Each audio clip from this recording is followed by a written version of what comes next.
नमस्कार दोस्तों, स्वागत है आप सभी का। कैसे हैं आप लोग? Good afternoon everyone. और ये संडे स्पेशल आपकी 12 बजे वाली क्लास जो पीटीटी 2025 को नस्ते नाबूद करेगी। जीके सेक्शन में आपको कवर करवा रहा हूं। आप सभी को मालूम है कि यहां पर अपने 50 सवाल जीके सेक्शन के आएंगे। आपके 2 वर्षीय जो बीएड है इसमें तो साथियों क्या होगा, यहां पर इंडिया जीके और इसके अलावा करंट अफेयर्स ज्यादा आती है, जबकि 4 वर्षीय बीएड में अपने राजस्थान जीके के सवाल थोड़े अच्छे आएंगे। तो हम दोनों का समायोजन करके चल रहे हैं। सुबह 9 बजे वाली क्लास भी आपको लेनी है, 12 बजे भी लेनी है और शाम को 9 बजे भी लेनी है। तो ये क्लास आपके लिए रामबाण होगी। और इसके अलावा तैयार हो जाइए साथियों, क्योंकि कल सुबह 9 बजे क्या होने वाला है, ये दोस्तों महा मैराथन 12 घंटे नॉन स्टॉप महा मॉडल पेपर जेन्युइन क्लासेस की पूरी टीम सभी सब्जेक्ट को यहां पर दोस्तों आपके सामने रखने वाली है। तो अभी तक आपने सेशन को लाइक नहीं किया तो यहां पर लाइक करें, जिससे कि इसका नोटिफिकेशन आपको टाइम पर मिल जाएगा। तो साथियों, हो चुका आगाज, रण का युग बदलने की तैयारी है और इतिहास वही दोहराएगा जिसका संघर्ष जारी है। क्योंकि ना संघर्ष ना तकलीफ तो क्या खाक मजा है जीने का, और बड़े बड़े तूफान थम जाते हैं जब आग लगी हो सीने में। प्यारे साथियों, अगर आप पीटीटी में दोस्तों, अगर आपको लगता है सर पेपर देने से पहले मुझे आइडिया लग जाए कि पेपर जो है कैसा आएगा, आपका कॉन्फिडेंस बढ़ जाए कि सर मुझे तो सब कुछ पता है, पेपर कैसे आएगा, क्वेश्चन कैसे आएगा, कहां से कैसे क्वेश्चन बनेगा, सब कुछ एनालिसिस अगर आपको करना है, तो मात्र 99 रुपीज की 5000 क्वेश्चन की 21 मॉडल टेस्ट पेपर है, जिनमें एग्जाम पैटर्न पर आधारित हैं। अभी भी टाइम है, आखिरी एक सप्ताह बच रहा है। आप इसको परचेज कर आप पेपर करने की जो स्पीड है, एक्यूरेसी है, टाइम मैनेजमेंट है, सब कुछ अच्छा कर सकते हैं। साथ ही अगर आपको कोई भी वीडियो लेक्चर देखना है, रीजनिंग का, टीचिंग एप्टीट्यूड का, हिंदी का, जीके का, तो आप यहां पर वीडियो लेक्चर, पीडीएफ नोट्स और टेस्ट सीरीज मात्र 299 में प्रोवाइड कर सकते हैं। साथियों, सवाल नंबर यहां पर हम बात करते हैं पहले का। देखिए, चलिए शुरुआत करते हैं। एक बार सभी लोग सेशन को लाइक और शेयर करेंगे, मीटर को खींच के रखेंगे। सवाल नंबर पहला जबरदस्त। देखो साथियों, सवाल नंबर पहला क्या कहता है, प्रधानमंत्री मोदी द्वारा नए केंद्रीय आयुर्वेद अनुसंधान संस्थान भवन की जो आधारशिला है वो कहां पर रखी गई थी। बड़ा प्यारा सवाल है कि प्रधानमंत्री मोदी जी द्वारा केंद्रीय आयुर्वेद अनुसंधान संस्थान भवन की आधारशिला अपने नई दिल्ली में, साथियों कहां पर, अपने नई दिल्ली, अपने यहां पर रोहिणी नहीं है, रोहिणी दिल्ली के अंदर एक जगह है रोहिणी, तो रोहिणी के यहां पर नई दिल्ली में दोस्तों ये रखा गया है, आयुर्वेद अनुसंधान संस्थान भवन की आधारशिला रखी गई है। अगला क्वेश्चन, दुनिया में सबसे बड़े मेट्रो नेटवर्क, मेरे पास साथियों दुनिया में सबसे बड़े मेट्रो नेटवर्क के मामले में अब भारत की जो रैंक है वो क्या आ गई है। जैसे कि जापान का जो दोस्तों मेट्रो है वो नंबर 1 पे आता है, भारत अब दोस्तों आप यकीन नहीं करेंगे मेट्रो प्रणाली में अपन अब 3rd नंबर पे आते हैं। दुनिया में सबसे बड़े मेट्रो नेटवर्क के मामले में अब साथियों हम तीसरे नंबर पर आते हैं, तो याद रखना 3rd नंबर पर आते हैं, और बहुत जल्दी हम 2nd नंबर पे हो जाएंगे, और यहां पर ज्यादा विस्तार दोस्तों आपके हो जाएगा। तो दुनिया में तीसरे नंबर पर सबसे बड़ा मेट्रो नेटवर्क जो है भारत का है, याद रखना। यह भी प्यारा सवाल है, इंपॉर्टेंट क्वेश्चन है, एग्जाम में साथियों आपसे पूछा जा सकता है। चलिए नेक्स्ट क्वेश्चन साथियों, बताइए कि कौन सा स्थान भारत की पहली तटरेखा और जलचर जनगणना की मेजबानी कर रहा है। अच्छा क्वेश्चन है कि भैया कौन कौन सा स्थान है जहां पर भारत में पहली तटरेखा और जलचर जनगणना की मेजबानी कर रहा है। ये ज्यादा पुरानी अपडेट नहीं है, ये जो अपडेट है साथियों आपके 3 से 5 जनवरी 2025 की अपडेट है।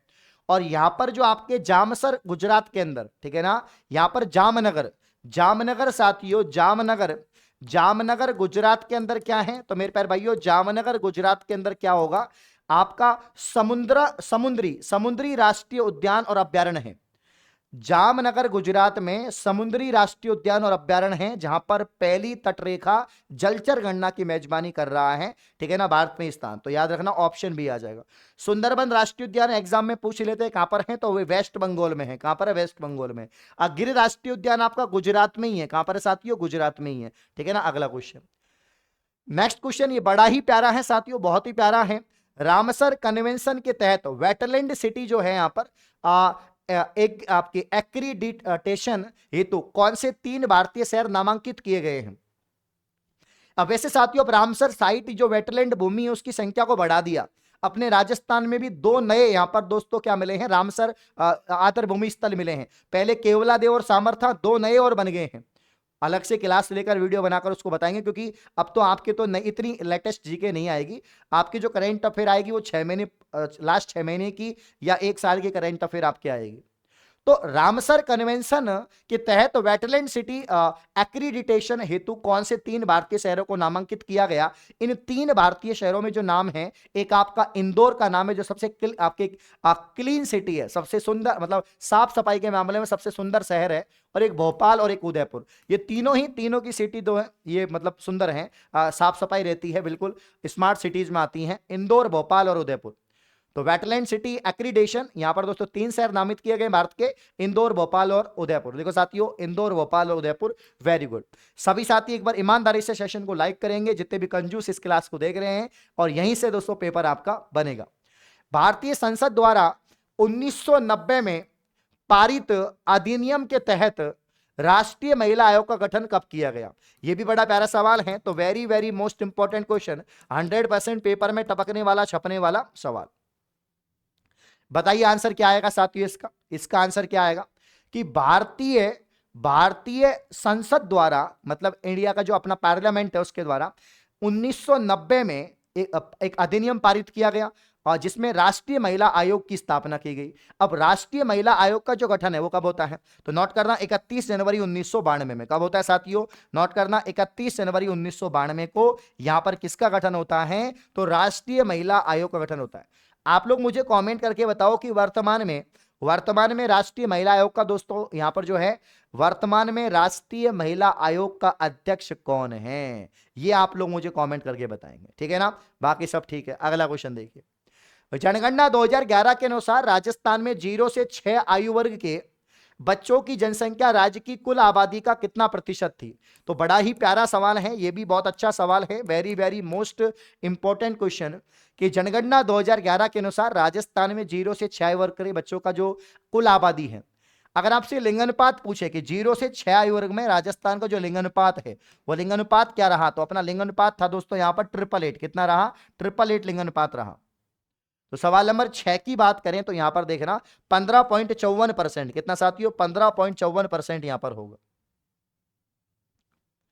तो जनगणना 2011 के अनुसार राजस्थान में 0 से 6 आयु वर्ग में बच्चों की जनसंख्या राज्य की कुल आबादी का 15.54% रहा, टोटल आबादी का। यहां पर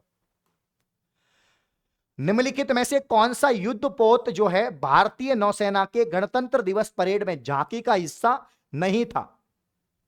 नहीं था पूछा है दोस्तों। हमारी जो भारतीय नेवी है, जो नौसेना है, उसमें जो यहां पर आपके जो पनडुब्बियां हैं, जो मराइन्स हैं, जो आपके दोस्तों यहां पर जहाज हैं, अब इनमें साथियों जो नहीं था, आईएनएस सूरत था, वागसीर था, नीलगिरी था, विक्रांत नहीं था। आईएनएस विक्रांत जो है, इसने आपके जो स्वतंत्रता आपके गणतंत्र दिवस की जो परेड है, रिपब्लिक डे की जो परेड है, उसमें ये शामिल नहीं किया गया। तो याद रखना आईएनएस विक्रांत, ठीक है ना?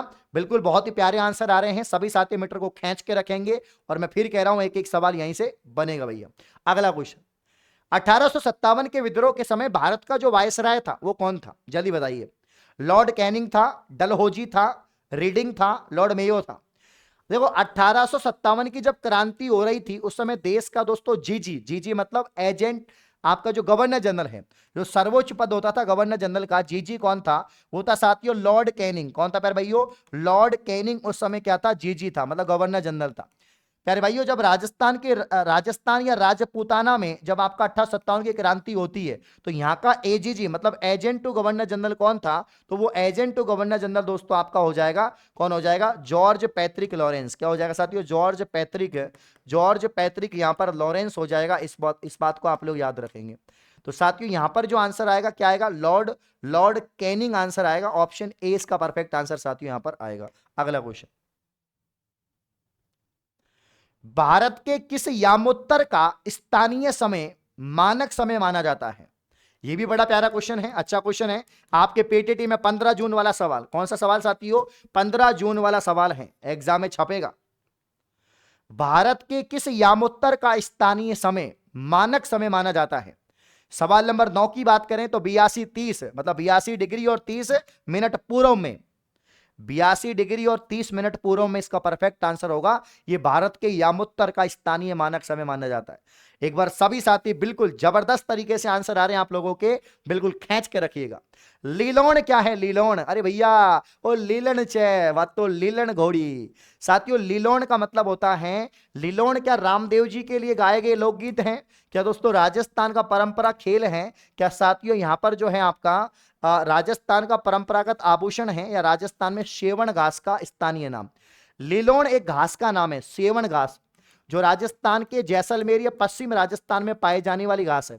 मेरे पास साथियों पश्चिम राजस्थान में पाई जाने वाली घास है सेवण, और सेवण को लीलोण कहते हैं। इसके अलावा दोस्तों सेवण के अलावा धामण, आपके करड़, धामण करड़ और अंजन, धामण कर्ण और अंजन जो घास है ये आपके साथियों कैसी घास है? तो ये आपके पश्चिम राजस्थान में पाई जाने वाली घास है। निम्न में से किस रियासत ने सन 1818 में अंग्रेजी से या अंग्रेजों के साथ में संधि की थी भैया? सन 1818 में बीएसटीसी में एक सवाल पूछा गया कि यहां पर कौन, राजस्थान की कौन सी रियासत ने सबसे अंतिम में संधि की थी? तो पैर साथियों यहां पर सबसे अंतिम में संधि की थी 1823 के अंदर, ये यहां पर सिरोही ने, किसने संधि की थी पैर साथियों? आपकी सिरोही रियासत ने संधि की थी। अब इसमें पूछा गया है कि किस रियासत ने 1818 के अंदर संधि की थी? बड़ा प्यारा सवाल है, याद रखेंगे साथियों, कोटा के अंदर। किसके अंदर साथियों? कोटा ने, कोटा ने जो है यहां पर ये सबसे एंड में संधि की थी, याद रखना। अगला क्वेश्चन, मतलब आपके 1818, माफी चाहूंगा 1818। निम्न में से कौन सी लोक देवी मेवाड़ में स्थित नहीं है? कौन सी माता का मंदिर साथियों मेवाड़ में नहीं है? आवरी माता, अंबिका माता, सुगाली माता, जोगड़िया माता। अंबिका माता का सवाल पूछा गया था कि अंबिका माता जगत है, ये बीएसटीसी में आ रखा है, उदयपुर में ही है, मेवाड़ में है। आवरी, सुगाली, सुगाली अलग हो जाएगा इसमें। सुगाली माता का मंदिर आउवा के ठाकुरों की कुलदेवी है। तो किसकी है दोस्तों? आउवा के ठाकुरों की कुलदेवी है, ठाकुरों की कुलदेवी है। तो भैया यहां पर मारवाड़ से संबंध है इसका, तो आउवा के ठाकुरों की कुलदेवी कही जाती है। और भैया 1857 की क्रांति की देवी कहते हैं, 1857 की क्रांति की देवी कहते हैं। और भैया याद रखना यहां पर 10 सिर और 54 हाथ इन्हीं देवी के हैं, 10 सिर 54 हाथ। तो यहां पर सुगाली माता आपका क्या हो जाएगा साथियों? अलग हो जाएगा। बाकी सब आपके जो है मेवाड़ से संबंधित है। तो 12 में आपका सी होगा। अगला क्वेश्चन, सवाल नंबर 13 की बात करते हैं। प्रवासी भारतीय सम्मान पुरस्कार 2025 के संबंध में निम्नलिखित कथनों पर विचार कीजिए। मेरे प्यारे भाइयों स्टेटमेंट वाले सवाल आजकल परिचलन है, राजस्थान चाहे कर्मचारी चयन बोर्ड हो, चाहे आपका बीएसटीसी का पेपर हुआ हो, अब या 15 जून को जब आपका पीटीटी का पेपर होगा तो इस टाइप के सवाल आपके बनेंगे। तो यहां पर प्रवासी भारतीय सम्मान पुरस्कार 2025 के संबंध में निम्नलिखित कथनों पर विचार करो। अब यहां पर 2 कथन दिए गए, आपको बताना है उपयुक्त में से कौन सा सही है, आपको बताना है उपयुक्त में से कौन सा सही है। सवाल नंबर 13 की बात करेंगे यहां पर दोस्तों। राष्ट्रपति द्रौपदी मुर्मू ने 10 जनवरी से 27 लोगों को यह पुरस्कार प्रदान किया। यहां पर त्रिनिदाद टोबैगो की राष्ट्रपति क्रिस्टिन कार्ला कंगालू सार्वजनिक कैटेगरी ये पुरस्कार दिया। तो यहां पर सवाल नंबर 13 की बात करें पैसा साथियों, तो आपका यहां पर बोथ आंसर होगा, ऑप्शन सी यहां पर राइट आंसर होगा। यहां पर क्या होगा मेरे प्यारे भाइयों? ऑप्शन सी यहां पर राइट आंसर आपका हो जाएगा। तो द्रौपदी मुर्मू 10 जनवरी से 27 लोगों को पुरस्कार दिया गया था इनको। और जो त्रिनिदाद टोबैगो राष्ट्रपति क्रिस्टिन कार्ला कंगालू ये आपको पुरस्कार दिया गया। निम्नलिखित में से गलत युग्म को चयन करो। एक तरफ यहां पर चित्र शैली है और एक तरफ यहां पर चित्रों की पृष्ठभूमि के रंग है। एक तरफ तो चित्र शैली है, एक तरफ चित्रों के पृष्ठभूमि के रंग है साथियों। सवाल नंबर 14 की बात करें तो याद रखना जयपुर चित्रकला शैली का हरा रंग है, आपका कोटा शैली का नीला रंग है, बीकानेर शैली का पीला रंग है, लेकिन उदयपुर शैली का काला रंग नहीं है। मेवाड़ चित्रकला शैली या उदयपुर शैली का क्या नहीं है साथियों? काला रंग नहीं है। तो यहां पर जो अलग हो जाएगा वो आपका बी हो जाएगा, यहां पर जो अलग हो जाएगा बी हो जाएगा। दोस्तों मैं आपसे एक बार फिर कह रहा हूं कि जोश, जुनून और जज्बा बरकरार रखिएगा। बिना जोश जुनून के, बिना शिद्दत के आप दोस्तों कामयाबी नहीं पा सकते हैं। यही जज्बा रहा तो मुश्किलों का हल भी निकलेगा। जमी बंजर हुई तो क्या हुआ? वहां जल भी निकलेगा। और ना हो मायूस, ना घबरा अंधेरों से दोस्त, इन्हीं काली रातों के दामन से सुनहरा कल भी निकलेगा। और आज रास्ता बना लिया है तो कल मंजिल भी मिल जाएगी। ये जो हौसलों भरी कोशिश कर रहे हो ये 15 जून को रंग लाएगी, याद रखना। अगला क्वेश्चन, वर्ष 2025 के लिए भारतीय राष्ट्रीय विज्ञान अकादमी की प्रतिष्ठित इंडिया फेलोशिप किसे प्रदान की थी? फेलोशिप का मतलब उसे ग्रांट दिया जाता है, फेलोशिप दिया जाता है, कुछ अमाउंट दिया जाता है जिससे कि वो रिसर्च कर सके, कुछ काम कर सके, अपनी पढ़ाई कर सके। तो यहां पर 2025 के लिए भारतीय राष्ट्रीय विज्ञान अकादमी की इंडिया फेलोशिप किसे दी गई, जो काफी प्रसिद्ध फेलोशिप है, कृष्णा एला को। किसे दी गई थी साथियों? कृष्णा एला। छाप के रखिएगा, कृष्णा एला, बिल्कुल छाप के रखो, कृष्णा एला। किसे दिया गया साथियों? कृष्णा एला को दी गई।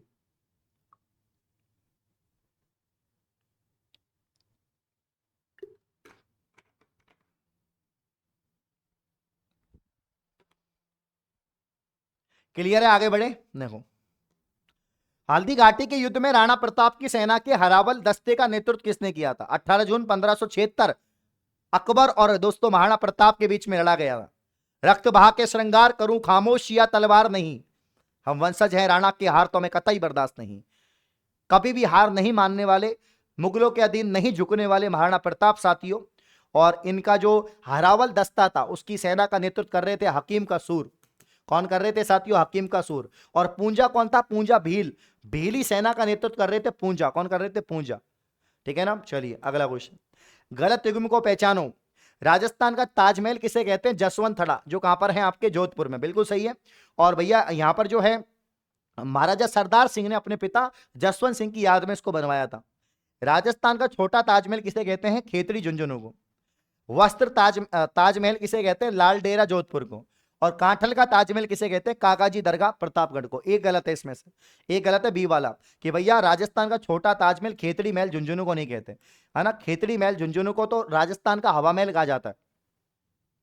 खेतड़ी महल झुंझुनू को तो शेखावाटी का हवा महल कहते हैं, तो बी वाला गलत है। अगला क्वेश्चन।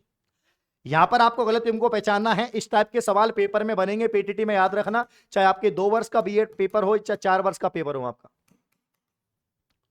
साथियों एक बात मेरी ध्यान दें, मैं आपको यहां पर नोट्स शेयर कर रहा हूं।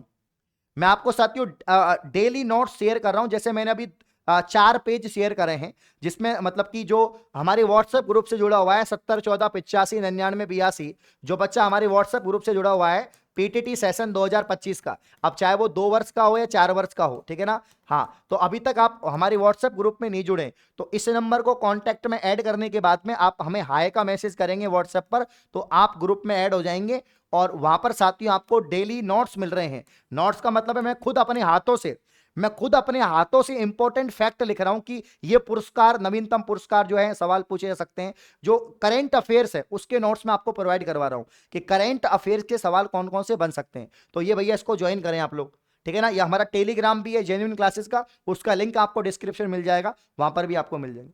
गलत युग्म की चयन करो। हाथीगुड़ा की नाल पाली, केवड़ा की नाल उदयपुर, सोमेश्वर की नाल कोटा में नहीं है। सोमेश्वर की नाल कोटा में नहीं है, फुलवारी की नाल उदयपुर में है। तो सोमेश्वर की नाल कहां पर है? ये राजसमंद में है। सोमेश्वर की नाल कहां पर है? राजसमंद में है। तो ये वाला सी वाला आपका राइट आंसर हो जाएगा, ठीक है ना। इस बात को आप लोग याद रखेंगे भैया। चलिए आगे बढ़ते हैं साथियों, बिल्कुल खींच के रखें। पूर्ण आंतरिक परावर्तन क्या है? Total internal reflection. मेरे प्यारे भाइयों, ऐसी घटना, पूर्ण आंतरिक परावर्तन का मतलब है कि ये तो जो है आपके प्रकाश के अपवर्तन से संबंधित घटना है। लेकिन प्रकाश के अपवर्तन में किसकी घटना हो जाती है? परावर्तन की। जब प्रकाश के अपवर्तन में परावर्तन हो जाए, भाई अपवर्तन क्या कहता है? कि अपवर्तन ये कहता है कि जब दोस्तों प्रकाश की किरण एक माध्यम से दूसरे माध्यम में प्रवेश करती है, जब प्रकाश की किरण एक माध्यम से दूसरे माध्यम में प्रवेश करती है तो वो अपने मार्ग से, पथ से विचलित हो जाती है, ठीक है ना। और ठीक है ना, अब इसमें अब परावर्तन है उसमें क्या होता है कि जब प्रकाश की किरण किसी समतल से टकराती है तो टकराने के बाद उसी माध्यम में लौट जाती है जिस माध्यम से आई थी। तो प्रकाश के अपवर्तन में अगर परावर्तन हो जाए, इसे पूर्ण आंतरिक परावर्तन कहते हैं। प्यारे साथियों, ये जो है आपका, जैसे कि रेगिस्तान में मरग मरीची का बनना, चटके कांच का चमकीला दिखाई देना, हीरे का चमकना, ये जो सब कारण हैं, ये कारण दोस्तों आपके यहां पर किसके हो जाएंगे? पूर्ण आंतरिक परावर्तन के, टोटल इंटरनल रिफ्लेक्शन के। जैसे कि एक और इसमें सवाल पूछ जाता है आपका दोस्तों, वो पूछ जाता है आपका दोस्तों, जो कम्युनिकेशन के लिए जो वायर यूज आता है उसको बोलते हैं दोस्तों हम लोग, क्या बोलते हैं उसको? प्रकाशिक तंतु, ऑप्टिकल फाइबर। ये एग्जाम में आ सकता है, प्रकाशिक तंतु, optical fibre, optical optical fibre जो है किस सिद्धांत पे काम करता है? तो ये साथियों आपके पूर्ण आंतरिक परावर्तन के सिद्धांत पे काम करता है। साथियों ध्यान दें, सवाल नंबर 20 की बात करें, रॉकेट किस सिद्धांत पर कार्य करता है? छाप के रखिएगा कि रॉकेट किस सिद्धांत पे काम करता है। तो मेरे प्यारे साथियों, रॉकेट काम करता है न्यूटन का तीसरा नियम। रॉकेट काम करता है न्यूटन का तीसरा नियम। रॉकेट कोणीय संवेग के नियम पर आधारित है। किस पर आधारित है साथियों?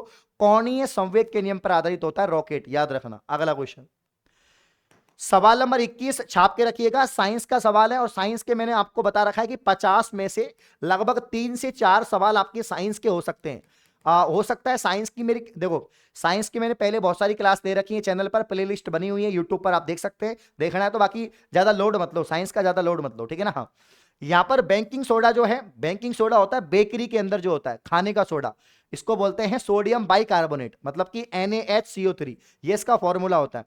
धावन सोडा होता है कपड़े धोने का सोडा, इसका फॉर्मूला होता है Na2CO3 10H2O। कास्टिंग सोडा होता है आपका दोस्तों, ये होता है NaOH, है ना, इसको बोलते हैं सोडियम हाइड्रोक्साइड। सुआगा क्या होता है? Na2B4O 10H2O। तो यहां पर बिल्कुल सभी के सब सही है, 1 2 3 4 आंसर आएगा। ऑप्शन सी आएगा इसमें, 1 2 3 4 क्या आएगा साथियों? इसके अंदर आपका 1 2 3 4 यहां पर आ जाएगा। अगला क्वेश्चन, भारत और कंबोडिया की सेनाओं के मध्य किसे संयुक्त टेबल टॉप अभ्यास का पहला संस्करण 1 से 8 दिसंबर 2024 में पुणे में आयोजित हुआ? कहां पर आयोजित हुआ? पुणे में। आ सकता है भाई, ये 15 जून वाला सवाल है, ये सवाल पूछा जा सकता है मेरे प्यारे भाइयों, ये सवाल आपसे पूछा जा सकता है। तो याद रखना, भारत और कंबोडिया की सेनाओं के मध्य किसी संयुक्त टेबल टॉप अभ्यास का पहला संस्करण 1 से 8 यहां पर दिसंबर 2024 को पुणे में आयोजित हुआ। 22 में जो राइट आंसर आएगा सिनबैक्स, क्या आएगा साथियों? सिनबैक्स इसका परफेक्ट आंसर होगा। प्रत्येक पोषण स्तर के जीवों को अपनी पिछले पोषण स्तर के जीवों से कितनी ऊर्जा मिलती है? 10%। ये तो आपको मालूम होगा कि जैसे कि जो घास है उसको टिड्डा खाएगा, टिड्डे को कौन खाएगा? मेंढक, मेंढक को सर्प खाएगा। तो घास से टिड्डे को 10% एनर्जी मिल रही है, टिड्डे को फिर उधर से आपके मेंढक को 10% एनर्जी मिल रही है। तो 23 में जो आंसर आपका 10% आएगा। अब बेकेलाइट किन संश्लेषित घटकों से निर्मित है? बेकेलाइट क्या है साथियों? बेकेलाइट एक प्रकार का दोस्तों क्या है? आपका बहुलक है, पॉलीमर है, बहुलक है, पॉलीमर है। अब बेकेलाइट पॉलीमर है, बहुलक है, ये किन किन संश्लेषित घटकों से मिलकर बना है? अच्छा क्वेश्चन है। तो एक तो फिनोल, एक फॉर्मल्डिहाइड, इनसे मिलकर बना है। फिनोल और फॉर्मल्डिहाइड इनसे मिलकर बना है आपका बेकेलाइट। महाबलीपुरम में रथ मंदिरों का निर्माण किस पल्लव शासक के काल में हुआ था? 100% साथियों पेपर में छपने वाला, टपकने वाला सवाल, very very most important question, छाप के रखिएगा। महाबलीपुरम में रथ मंदिरों का निर्माण किस पल्लव शासक के काल में हुआ? सवाल नंबर 25 की बात करें तो याद रखना साथियों, नरसिंह वर्मन प्रथम, क्या आएगा दोस्तों आंसर? नरसिंह वर्मन प्रथम के काल में हुआ। किसके काल में हुआ? नरसिंह वर्मन प्रथम के काल में। तो महाबलीपुरम में रथ मंदिरों का निर्माण किस पल्लव शासक के काल में हुआ था? नरसिंह वर्मन प्रथम। 25 में ऑप्शन क्या आएगा? बी आएगा। अगला क्वेश्चन, सवाल नंबर 26 की बात करेंगे। सवाल नंबर 26 एक तरफ तो लेखक है, एक तरफ आपकी रचना है। जैसे आपका शूद्रक, विशाखदत्त, कालिदास, भवभूति। सवाल नंबर 26 की बात करें तो याद रखना, सवाल नंबर 26 में क्या करेंगे आप लोग फटाफट से आंसर करेंगे। जैसे कि मृच्छकट्टिकम, ये किसकी रचना है? शूद्रक की। मुद्रा राक्षस विशाखदत्त की। विक्रमो वर्षियम, ये आपके कालिदास की। उत्तर रामचरित्र भवभूति की। तो 1 2 3 4 आंसर आएगा। क्या आएगा साथियों? 1 2 3 4 इसमें राइट आंसर आ जाएगा कि आपके मृग कट्टिकम किसकी रचना है? शूद्रक की। मुद्रा राक्षस किसकी रचना है? विशाखदत्त की। विक्रमो वंशियम किसकी रचना है? कालिदास की। उत्तर रामचरित्र किसकी रचना है? भवभूति की। अगला क्वेश्चन, भारत के द्वारा 31 जनवरी 2025 को घोषित रामसर स्थलों में कौन सा एक सुमेलित नहीं है? भैया 31 जनवरी 2025 तक की जो अपडेट है कि जो रामसर स्थल यहां पर घोषित किए गए। वैसे अभी यहां पर जो ये जून का महीना चल रहा है और अभी 5 जून के आसपास नए रामसर साइट, पर्यावरण दिवस पर जो नए रामसर साइट हैं वो घोषित किए गए हैं। तो भारत द्वारा 31 जनवरी 2025 को घोषित रामसर स्थलों में से कौन सा सुमेलित नहीं है? साथियों 27 में जो आंसर आएगा कि उदवा झील जो है उत्तराखंड में, ये नहीं है। उदवा झील कहां पर नहीं है साथियों? उत्तराखंड में नहीं है। अगला क्वेश्चन, के बिड़ला फाउंडेशन द्वारा 2024 का 34वां व्यास सम्मान, ये हाँ, ये करके दिखाओ, छपेगा ये छपेगा भैया, लिख लो 15 जून का सवाल, बहुत प्यारा क्वेश्चन है। 15 जून का सवाल छपेगा पेपर में, ध्यान रखना मेरे प्यारे भाइयों, छपेगा। के बिड़ला फाउंडेशन 2024 34वां व्यास सम्मान। और वैसे में ये जो मैंने आपको शॉर्ट नोट्स भेजे हैं ना, उसमें लिखा हुआ है, उसमें लिखा हुआ है ये, और इसमें आंसर आएगा सूर्य बाला। क्या आएगा साथियों? सूर्य बाला। हिंदी की किस प्रसिद्ध लेखिका को प्रदान किया गया है व्यास सम्मान हिंदी में? सूर्य बाला। देखो फटाफट से 28 में option A Surya Bala. Next question, Bharat में बीबी का मकबरा कहां पर है? हाँ, तुम्हारी बीबी की बात नहीं कर रहा मैं। तुम सोच रहे हो कि सर हमारी बीबी की बात कर रहे हो, भाई तुम्हारी बीबी की क्यों बात करूंगा मैं, मकबरे की बात करूंगा, बीबी का मकबरा। हाँ, बीबी जान, बीबी का मकबरा औरंगाबाद, बीबी का मकबरा औरंगाबाद। निम्न में से कौन सा सही सुमेलित नहीं है? मेरे पास साथियों एक तरफ तो विदेश यात्री हैं और एक तरफ आपके संबंधित देश हैं। तो आपका इबन तूता, दिखने में तूता, बगल में जूता, निकोलो डी कॉन्टी, है ना, अब्दुल रज्जाक, दुआर्त बार बोसा।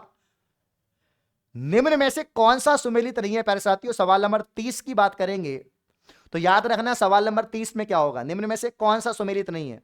विदेशी यात्री और संबंधित देश। तो सवाल नंबर 30 में दोस्तों सम्मिलित नहीं है। इबन तूता आपका पुर्तगाली था, अब्दुल रज्जाक फारसी था, आपके दुर्आत बारबोसा पुर्तगाली था, निकोल डी कॉन्टी जर्मनी का नहीं था, निकोलो डी कॉन्टी। सवाल नंबर 30 में ऑप्शन बी प्यारे भाइयों, ध्यान देना। अगला क्वेश्चन, रक्त बहा के श्रृंगार करूं खामोशिया तलवार नहीं, इस बार तैयारी कर लो, हार तो तुम्हारी कतई नहीं होगी। ठीक है ना? तो साथियों 99 में आपके 21 मॉडल टेस्ट पेपर है जो आपको आखिरी सप्ताह में लगाने हैं। इसके अलावा दोस्तों अगर आप कोर्स और टेस्ट सीरीज दोनों लेते हैं तो आपको यहां पर 299 में आपको कंप्लीट कोर्स मिल जाएगा। सवाल नंबर 31, मुसलमानों के लिए पृथक सांप्रदायिक निर्वाचन मंडल, मुसलमानों के लिए पृथक सांप्रदायिक निर्वाचन मंडल का प्रावधान किस अधिनियम के तहत किया गया? खींच के रखिए साथियों मीटर को, यहां पर जो 31 में आंसर आएगा वो आएगा मार्ले मिंटो सुधार अधिनियम 1909। बताइए आंसर क्या आएगा इसमें? मार्ले मिंटो सुधार। मुसलमानों के लिए एक अलग से पृथक सांप्रदायिक निर्वाचन प्रणाली या मंडल का प्रावधान किया गया। यह कौन से अधिनियम के तहत किया गया? तो साथियों ये जो किया गया मार्ले मिंटो सुधार अधिनियम 1909 के तहत किया गया। गुजरात में साबरमती जो आश्रम है, गुजरात में जो साबरमती आश्रम है, इसकी स्थापना गांधी जी ने किस वर्ष की थी? गुजरात में साबरमती आश्रम। मेरे प्यारे भाइयों सवाल नंबर 32 में आंसर आएगा साबरमती के संत। तो भैया यहां पर साबरमती आश्रम महात्मा गांधी ने बनाया था दोस्तों, जब ये अफ्रीका से लौटकर आए थे उस समय 1917 में इसका निर्माण किया। इन्होंने 1917 में बिहार में जो चंपारण, जो यहां पर आंदोलन था, चंपारण सत्याग्रह में इन्होंने भाग लिया था। तो 1917 में साबरमती आश्रम, यहीं साबरमती आश्रम से लेकर डांडी के गांव तक, मतलब डांडी गांव तक दोस्तों क्या हुआ था, आपके नमक बनाकर कानून तोड़ा था, डांडी मार्च यहां पर चला था, आपको मालूम ही है इस बात का। अगला क्वेश्चन, गांधी इवरिन समझौता पर हस्ताक्षर कब हुए? गांधी इवरिन समझौता, मेरे प्यारे साथियों गांधी इवरिन पैक्ट भैया 5 मार्च 1931 को गांधी जी और इवरिन के बीच में दिल्ली में समझौता होता है। इसको दिल्ली समझौते के नाम से जानते हैं। जबकि 1932 में पूना पैक्ट होता है जो महात्मा गांधी और अंबेडकर के बीच में होता है। तो पूना पैक्ट, पूना समझौता महात्मा गांधी अंबेडकर के बीच में, वो 1932 में होता है। और 1931 में गांधी इवरिन पैक्ट होता है, इसे दिल्ली समझौता के नाम से जानते हैं। अगला क्वेश्चन, निम्नलिखित में से स्वतंत्र भारत का वह सबसे पहला राज्य कौन सा है जो केवल भाषा ही आधार पर बनाया गया था? जब हमारा देश आजाद हो गया था उस समय भैया यहां पर हमने क्या किया था? भाषाई आधार पर देश राज्य बनाया था। और भाषाई आधार की बात करें तो यहां पर आंध्र प्रदेश, भाषाई आधार पर दोस्तों, केवल भाषाई आधार पर बनाया गया राज्य था आंध्र प्रदेश। संविधान के किस आर्टिकल के तहत अंतरराष्ट्रीय नदी विवाद का प्रावधान है? अंतरराष्ट्रीय नदी प्रावधान या विवाद से संबंधित जो है वो आर्टिकल कौन सा है? तो वो आर्टिकल फिर 262 है। कौन सा है? 262, 262। लिखो फटाफट से, संविधान के किस अनुच्छेद के अंतर्गत अंतरराष्ट्रीय नदी विवाद की पड़ोसी देशों से जो नदी विवाद हो जाता है उससे संबंधित जो आपका आर्टिकल है वो आर्टिकल कौन सा आएगा? 262 आपका साथी यहां पर आएगा। ठीक है, कोई समस्या, कोई तकलीफ? हाँ, पेट में दर्द, उल्टी, बुखार? 35 में यहां पर राइट आंसर आपका साथी आ जाएगा ऑप्शन बी, अनुच्छेद 262। राज्यपाल गवर्नर जनरल द्वारा जारी किया गया अध्यादेश किसके द्वारा अनुमोदन के अधीन है? अब राज्यपाल क्या करेगा साथियों? अध्यादेश को जारी कर देगा। अब ये जो अध्यादेश जारी किया गया है ये किसके द्वारा अनुमोदन के अधीन है? राष्ट्रपति, राज्य विधानमंडल, राज्य मंत्रिपरिषद या संसद? तो भैया जब अगर हम राज्य की बात हो रही है तो इसमें ना तो राष्ट्रपति की बात होगी, ना आपके जो है संसद की बात होगी। इसमें या तो राज्य के विधानमंडल की बात होगी, जिसमें विधानसभा भी आता है, राज्यपाल भी आता है, विधान परिषद भी आता है, या राज्य मंत्रिमंडल की बात होगी। तो 36 में आपका बी आएगा, राज्य विधानमंडल। क्या आएगा? विधानमंडल, जिसमें विधानसभा भी है। तो राज्यपाल गवर्नर के द्वारा जारी अध्यादेश किसके अनुमोदन के अधीन है? विधानसभा। निम्नलिखित में से भारत के संविधान के किस अनुच्छेद के अंतर्गत संवैधानिक जो आपके व्यवस्था है भंग हो जाने पर किस राज्य में राष्ट्रपति शासन लागू किया जा सकता है? अब जो इमरजेंसी है, आपातकाल है, राष्ट्रपति शासन लागू करने संबंधी जो आपका आर्टिकल है, और ये पूछा गया है, बहुत सारे पेपर में आर्टिकल पूछा गया है, इस आर्टिकल को तुम याद करके रखो, 356, आपातकाल से संबंधित या आपातकालीन से संबंधित। आपातकाल मेरे प्यारे भाइयों, आपातकालीन से संबंधित आपका 356 है, तो याद रखना। राजस्थान में अभी बीएसटीसी में पूछा गया कि राजस्थान में कितनी बार आपके राष्ट्रपति शासन लगा है? 4 बार। 4 बार इमरजेंसी लगी है, ये पूछा गया आपके। उच्च न्यायालय का रिट क्षेत्राधिकार संविधान के किस अनुच्छेद का भाग है? वेरी गुड, वेरी गुड, बहुत तगड़ा क्वेश्चन है, बहुत ही प्यारा सवाल है। सवाल नंबर 38। उच्च न्याय, देखो आर्टिकल 32, जिसे महात्मा आपके यहां पर जो है डॉक्टर बाबा साहेब भीमराव अंबेडकर के द्वारा संविधान 32 को क्या कहा गया? संविधान 32 को यहां पर कहा गया है कि ये तो क्या है साथियों, हमारे संविधान की आत्मा है। और आर्टिकल 32 जो है आपके मूल अधिकार में ही है। अब यहां पर जो रिट है, रिट मतलब आपका बंदी प्रत्यक्षीकरण, परमादेश, उत्प्रेषण, निषेध, अधिकार प्रेक्षा, 5 रिट हो गई। वापस से गिना रहा हूं, परमादेश, उत्प्रेषण, बंदी प्रत्यक्षीकरण, अधिकार प्रेक्षा, निषेध।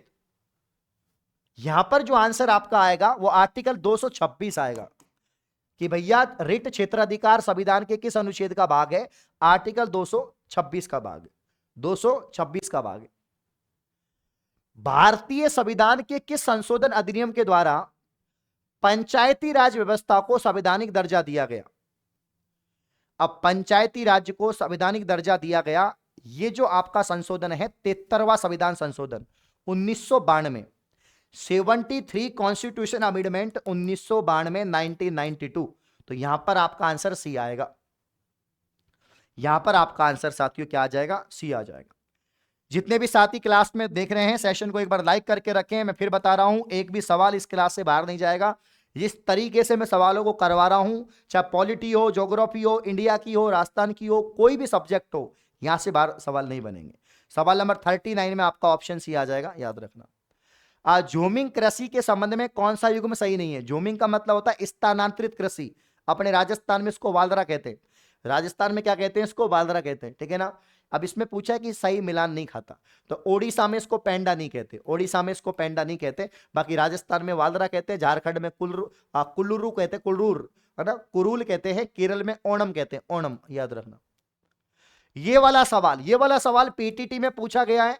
ये वाला सवाल एक बार वनपाल जो एग्जाम हुई थी उसमें पूछा गया। ये वाला सवाल पटवार में पूछा गया। ना जाने कितनी बार ये एग्जाम में पूछा गया, और फिर आएगा ये सवाल, फिर आएगा, लगा दो स्टार, छपेगा पेपर में कि क्रिकेट बैट के लिए वीलो जो है, वीलो कहां से प्राप्त होता है?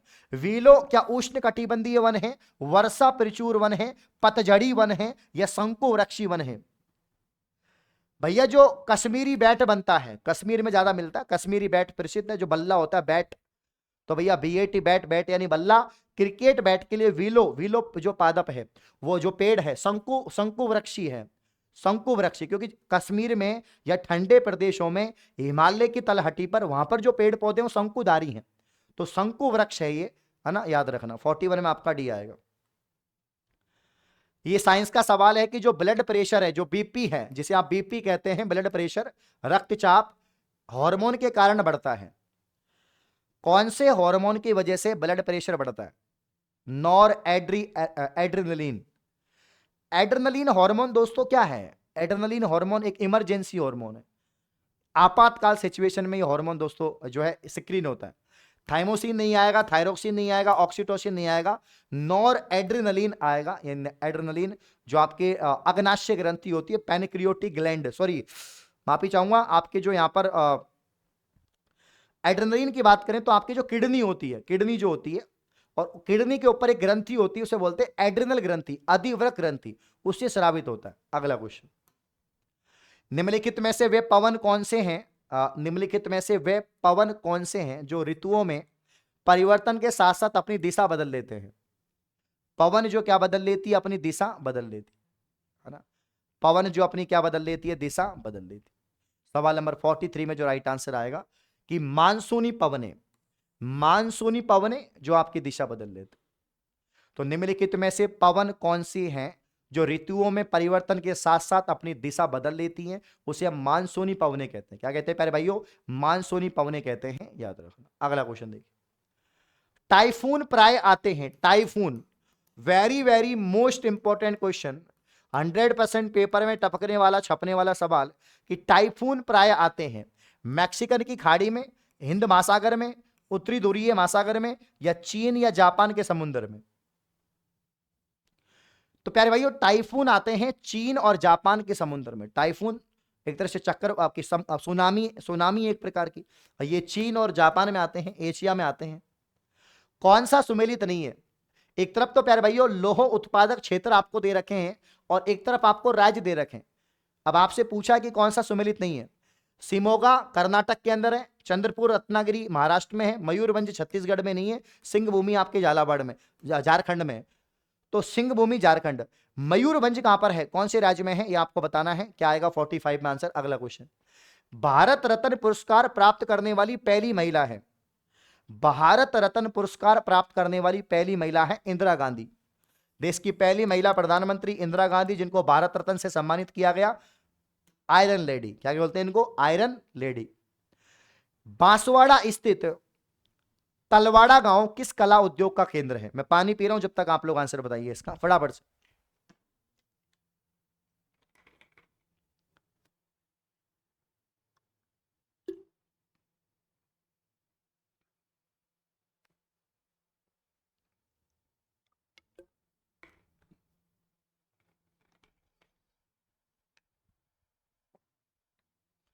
बांसवाड़ा स्थित तलवाड़ा गांव किस कला उद्योग का मुख्य केंद्र है? सवाल नंबर 47 की बात करें तो यहां पर दोस्तों जो काला संगमरमर है, काले संगमरमर की मूर्तियां बनाने के लिए, काले संगमरमर की मूर्तियां बनाने के लिए, ठीक है। हाँ, लॉर्ड रॉबर्ट आयोग का संबंध किससे है? अच्छा क्वेश्चन पूछा गया प्यारे भाइयों, very very most important question आ सकता है एग्जाम में कि यहां पर ही इस आयोग की बात की गई है, लॉर्ड रॉबर्ट आयोग। और जो रॉबर्ट आयोग की बात करें तो मेजर बर्टन जो है इसकी हत्या की जांच से, मेजर बर्टन की हत्या, मेजर बर्टन कौन था? कोटा का पॉलिटिकल एजेंट, कोटा का पॉलिटिकल एजेंट था मेजर बर्टन, ठीक है ना, जिसकी 1857 की क्रांति के तहत क्या हो गई थी? मृत्यु हो गई थी। गुणभद्र द्वारा रचित शिलालेख, क्या साथियों बिजोलिया शिलालेख है, प्रतापगढ़ शिलालेख है, कुमारपाल लेख है, या इनमें से कोई नहीं? गुणभद्र शिलालेख,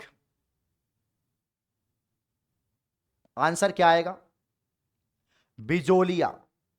आंसर क्या आएगा? बिजोलिया। गुणभद्र द्वारा लिखित या रचित शिलालेख है बिजोलिया शिलालेख, गुणभद्र की रचना है। आखिरी सवाल आप लोग के सामने रहा, कुआलालंपुर जिसे मलेशिया की बात करें, आयोजित अंडर 19 एसीसी महिला T20 एशिया कप का जो किताब है इस टीम ने जीता। तो कुआलालंपुर मलेशिया में आयोजित अंडर 19 एसीसी महिला T20 विश्व कप या एशिया कप, सॉरी विश्व कप नहीं, एशिया कप किसने जीता? तो ये जीता दोस्तों आपके भारत ने। किसने जीता? वन एंड ओनली यहां पर इंडिया ने, भारत ने जीता। तो प्यारे भाइयों ये आपके 50 सवाल मैंने करवा दिए हैं। ये 50 सवाल 40 मिनट में मैंने करवाए हैं, एक एक क्वेश्चन पेपर में छपेगा। जितने भी साथी क्लास को देख रहे हैं ईमानदारी से सेशन को लाइक करें। क्लास में आपको बता दूं कल सुबह 9 बजे जो होने वाला है, कल सुबह 9 बजे जो होने वाला है दोस्तों, अब तक की सबसे बड़ी मैराथन 12 घंटे नॉन स्टॉप जेन्युइन क्लासेस की पूरी टीम, जिसमें रीजनिंग, टीचिंग एप्टीट्यूड, अंग्रेजी, हिंदी और पूरा जीके खल्लास होने वाला है। तो जुड़ना ना भूलें कल सुबह 9 बजे। एंड साथियों जेन्युइन क्लासेज एप्लीकेशन को प्ले स्टोर से डाउनलोड करें। और प्यारे भाइयों जितना जल्दी आप ये टेस्ट सीरीज को ज्वाइन करेंगे, जितना ज्यादा आप अधिक से अधिक टेस्ट लगाएंगे, अधिक से अधिक अगर आप टेस्ट लगाएंगे तो यहां पर पास में आपको कॉलेज मिलेगी, पास में कॉलेज मिलेगी तो आपकी 2 साल अच्छे से निकल जाएंगी, आपको आगे समस्या नहीं आएगी। नहीं तो भैया 99 रुपए के चक्कर में 99,000 या 1,99,99,000 भी खर्च हो सकते हैं, कोई पता नहीं है। चलिए आज के लिए इतना ही, बहुत बहुत शुक्रिया, थैंक यू, टेक केयर।